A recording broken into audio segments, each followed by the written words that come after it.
Welcome to my best institute.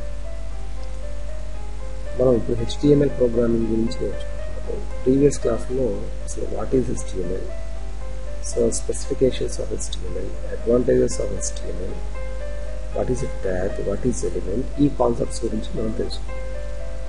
So ఇప్పుడు మనం నేర్చుకోవాల్సిన విషయం ఏంటంటే HTML ప్రోగ్రామ్ చేయాలి కాబట్టి అసలు ప్రోగ్రామ్ ఎలా రాస్తారు అనే విషయం మీద మనం కాన్సన్ట్రేట్ చేయాలి.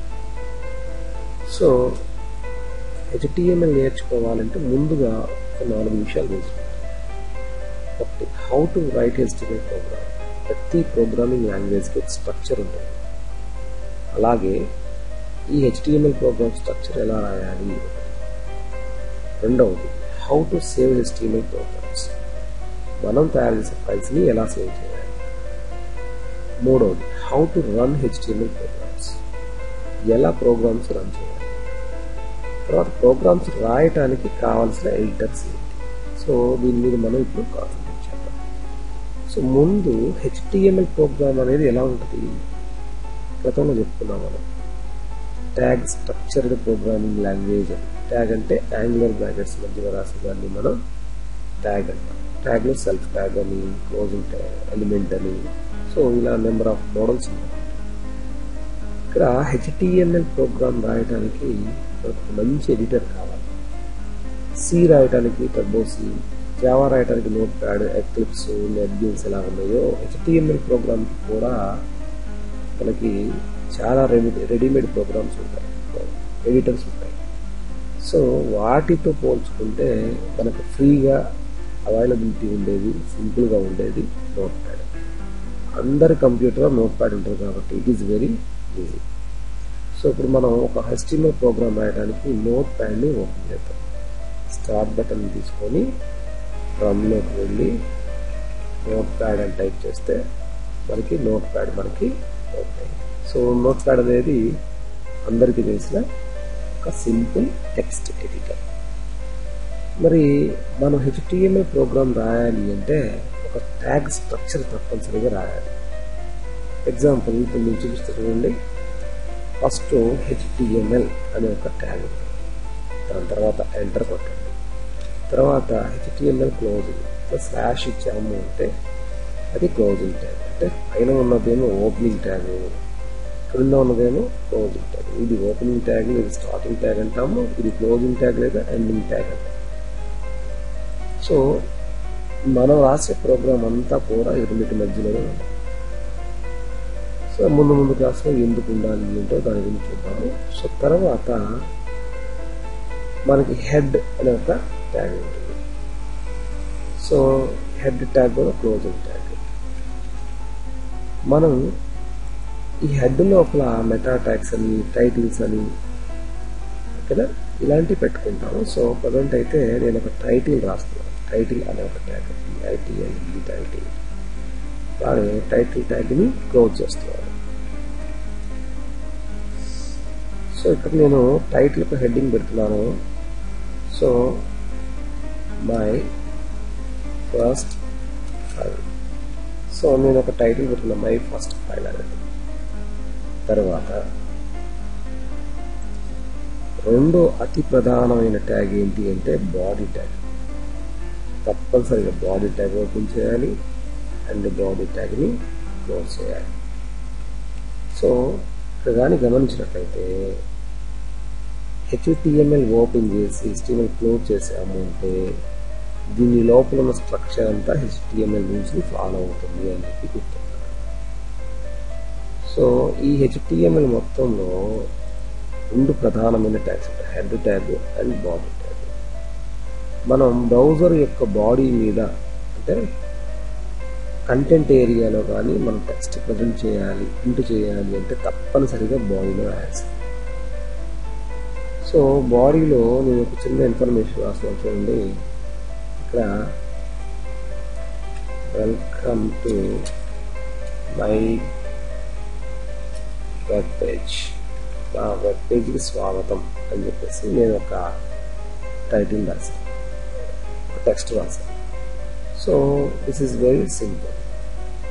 సో దీనిలో మనం కావాలంటే సి జావా లాగానే కామెంట్స్ కూడా పెట్టుకోవచ్చు. అయితే కామెంట్ మెన్షన్ చేయాలి అంటే ఒక రూల్ ఉంది, లెస్ దాన్, అలానే ఆశ్చర్యార్థకం సింబల్, /s స్పేస్, క్లోజింగ్ కూడా అంటారు // అండ్ క్రిటికల్ సింబల్.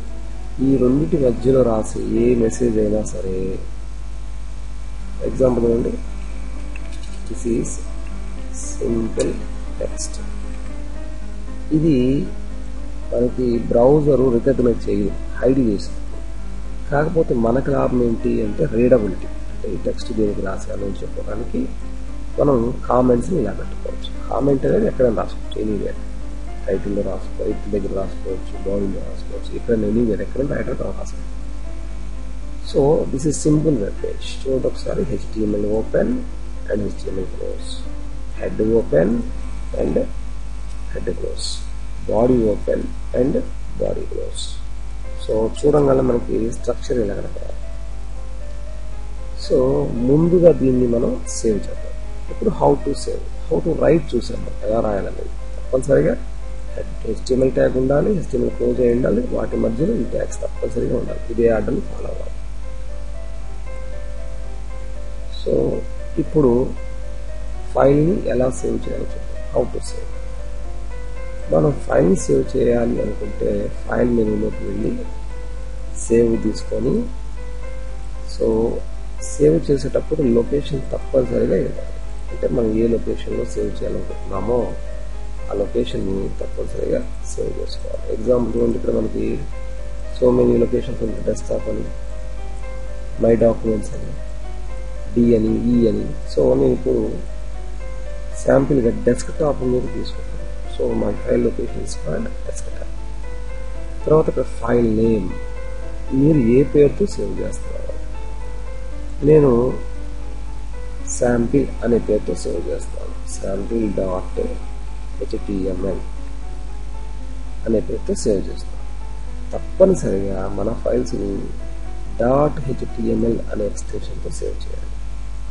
ఎందుకంటే మనం ఓపెన్ చేసే ఫైల్స్ బ్రౌజర్లో ఉంటాయి కాబట్టి బ్రౌజర్ రికగ్నైజ్ చేసేది HTML ఫైల్స్. కాబట్టి .html అని తప్పనిసరిగా ఉంది. సో ఇప్పుడు నేను సేవ్ చేస్తున్నా చూడండి, ఆల్రెడీ ఉందంట, శాంపిల్ అనే పేరు ఉంది. ఇంకొక పేరు ఇద్దాం మనం. సో ఈసారి నేను మై ఫస్ట్ పేజ్ .html అనే పేరుతో సేవ్ చేస్తాను. మై ఫస్ట్ పేజ్ .html అనే పేరుతో సేవ్ చేస్తాను. ఓకేనా. సో ఇప్పుడు మనం డెస్క్టాప్ మీద కానీ చూసినట్లయితే మనకి మై ఫస్ట్ పేజ్ అనేది మనకి ఇక్కడ కనపడుతుంది. సో డిఫాల్ట్ బ్రౌజర్ ఏదైతే ఉంటుందో ఆ బ్రౌజర్ సింబల్తో మనకి HTML ఫైల్ కనపడుతుంది. ఇప్పుడు మనం దీన్ని డబుల్ క్లిక్ చేసినట్లయితే మనకి HTML ప్రోగ్రామ్ ఓపెన్ అవుతుంది. చూడండి, నేను టైటిల్లో మై ఫస్ట్ ఫైల్ ఇచ్చాను చూసారా.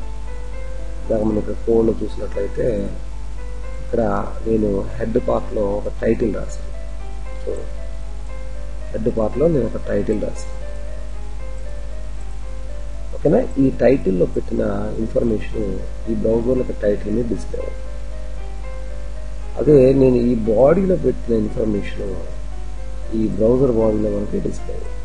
ఇమేజెస్ కానీ టేబుల్స్ కానీ అన్నీ కూడా ఈ బ్రౌజర్ బాడీలో డిస్ప్లే అవుతాయి. సో ఈ విధంగా మనం HTML ఫైల్స్ని క్రియేట్ చేయాలి. So thank you very much. మీకు కానీ ఈ వీడియో నచ్చినట్లయితే తప్పనిసరిగా షేర్ చేయండి. అలానే కంటిన్యూగా చూస్తూ ఉంటే మీకు లోయెస్ట్ స్టేజ్ నుంచి హైయెస్ట్ స్టేజ్ వరకు, అంటే అడ్వాన్స్డ్ స్టేజ్ వరకు HTML నేర్పించడానికి